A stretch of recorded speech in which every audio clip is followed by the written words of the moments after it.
દોસ્તો, જય અલખધણી, જય અલખધણી, જય અલખધણી. આજે એવો દિવસ છે કે જે મહાપુરુષે, મહાનાયકે ભારત દેશને, આ દેશ કેમ ચલાવવો એ અંગેનું બંધારણ ઘડીને આપ્યું એવા ડૉક્ટર B.R. આંબેડકર, જેમની જન્મ જયંતિ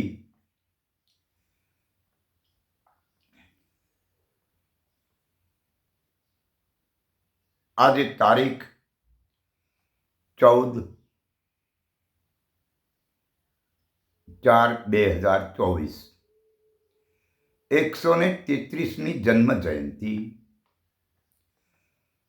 ભારત દેશની જનતા ઉજવવા જઈ રહ્યા છે. જેમાં ખરી હકીકત એ છે, બાબા સાહેબનું સૂત્ર છે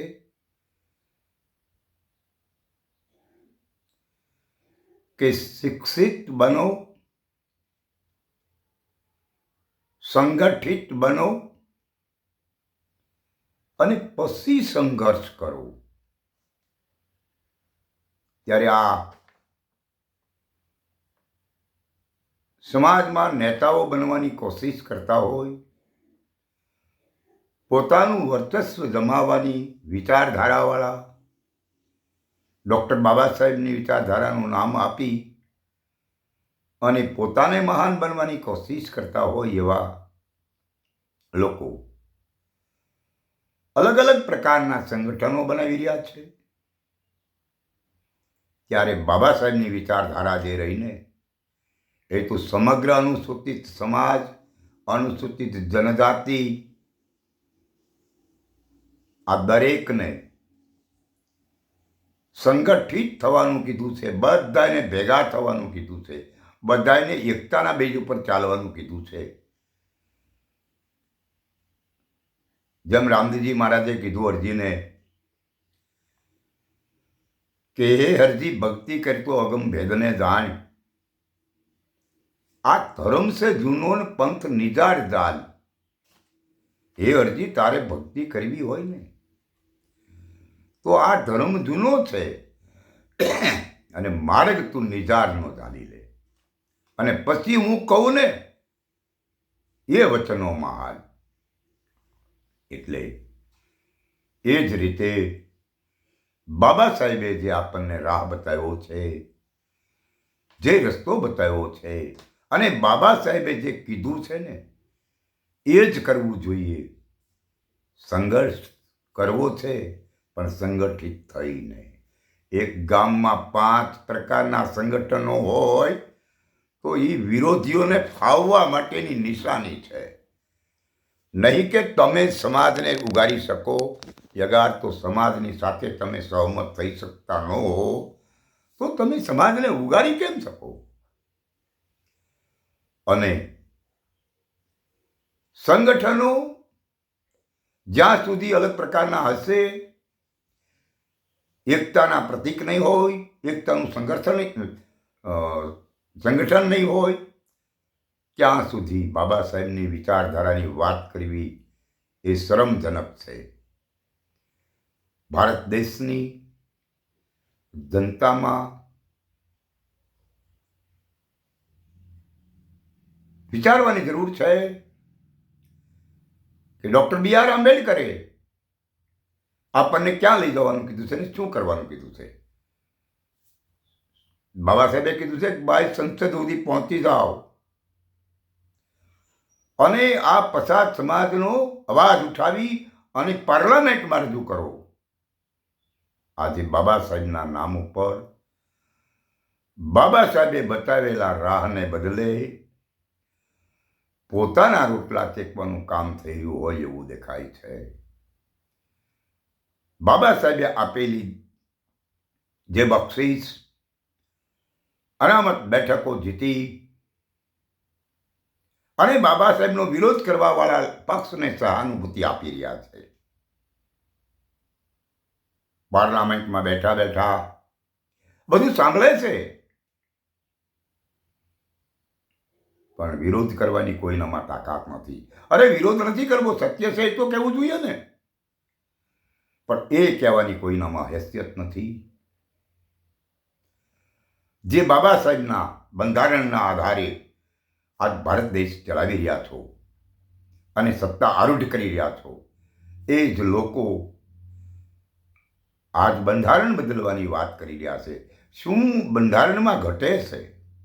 બંધારણ ભારત દેશનું આ લોકોને ખૂંચે છે કેમ? તો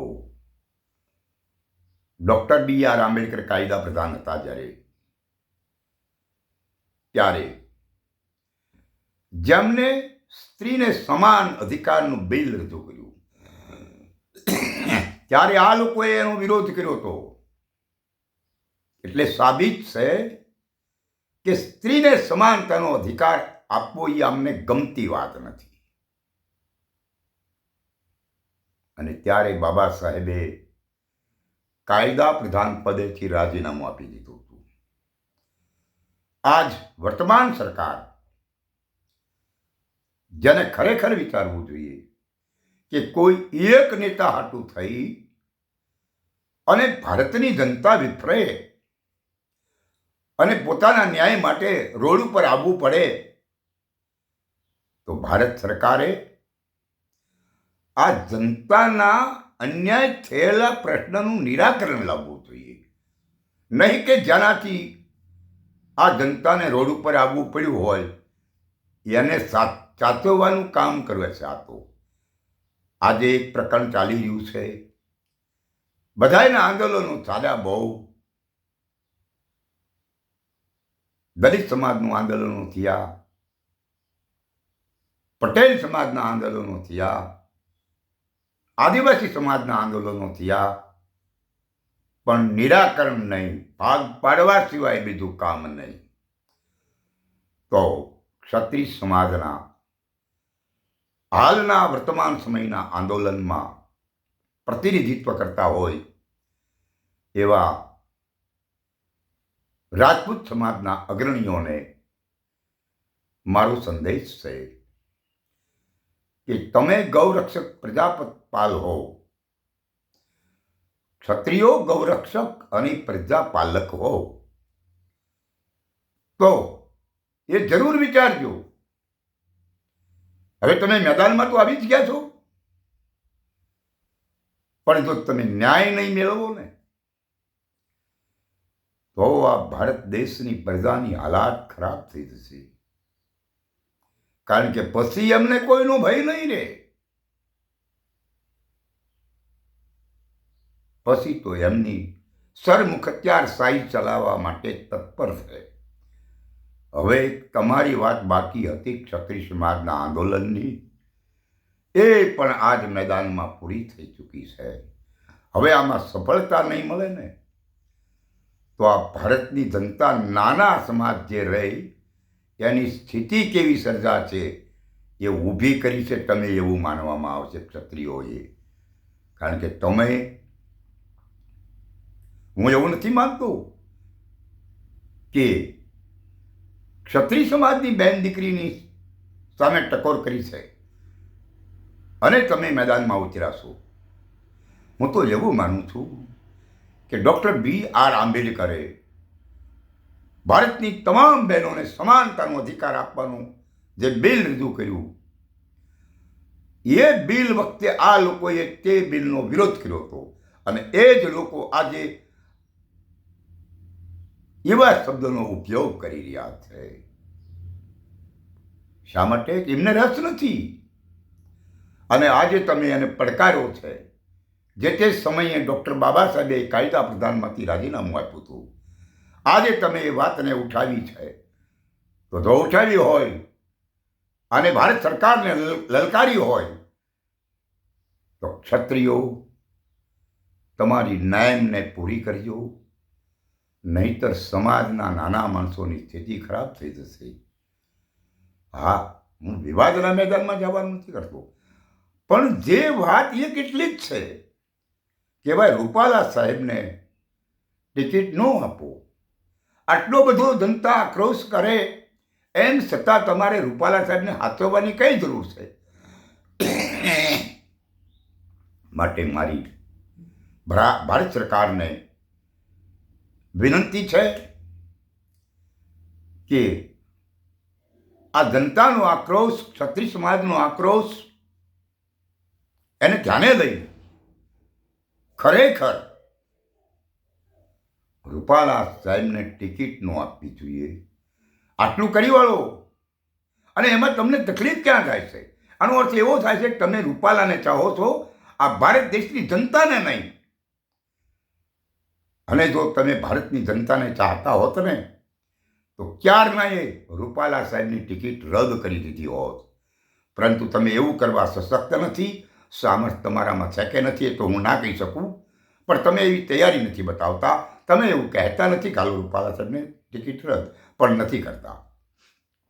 તમને એક ખબર છે કે આપણે આમાં ભાગલા પાડી દઈશું, એટલે ક્ષત્રિય સમાજના ભાગલા પાડવામાં તમને રસ છે.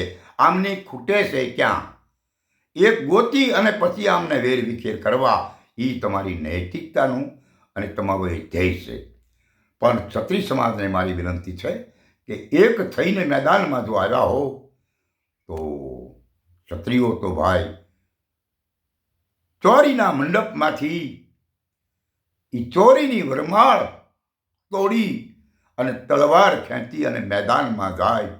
એ મોતને ભેટે પણ પાછા નથી ફર્યા. તો જ્યાં સુધી ન્યાય ન મળે ને ત્યાં સુધી પીછેહટ નહીં કરતા. આ લોકો ભાગલા પડાવવા તૈયાર છે, પણ આપ ભાગલા પડે એમાં ધ્યાન ન આપતા, એકતા જળવાઈ રહે એમાં ધ્યાન આપજો. આપણે બીજું કંઈ કરવું નથી. વિવાદ સર્જાય એવી વાસ્તવિકતા નહીં કરવાની. સરકારના નીતિ નિયમોની ખામી આવે એવું પણ કામ નહીં કરવાનું. પોલીસ તંત્રને તકલીફ થાય, પોલીસ સામે વિરોધ કરવો પડે એવું પણ નહીં કામ કરવાનું. આપણું નેચર જળવાઈ રહે અને પોલીસ તંત્ર જે રહ્યું એની સામે પણ સંઘર્ષ ન કરવો અને શાંતિથી આ આયોજનને પતાવવાનું કામ કરવાનું.